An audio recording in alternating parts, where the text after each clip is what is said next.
Isn't it interesting that a lot of people don't know this segment of our history, this part of the story of democracy in the United States, that non-citizens, people that were not U.S. citizens, not yet U.S. citizens, were given the right to vote in not just local elections, which is what people are asking for today, but also in state and even federal elections. And this was widespread from the very beginning of the country, from 1776 to 1926. Non-citizens voted in 40 states and federal territories.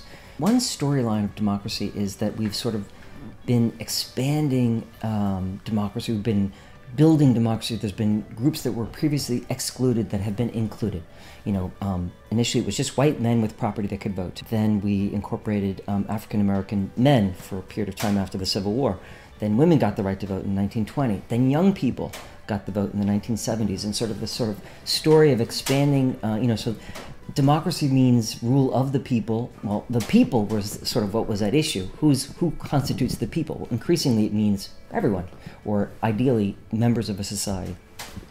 The problem is we've got this growing segment of our society who are members in the fullest sense,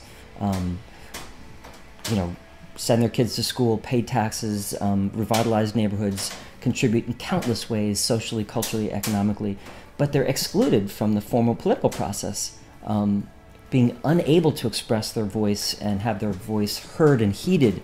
And in some communities, we're talking about approximating the political exclusion of African Americans and women. A quarter, a third, a half of the population in some areas are without political voice. And, it would be fine if we just had good representatives, which we do, but good fortune should not play a role in good policy.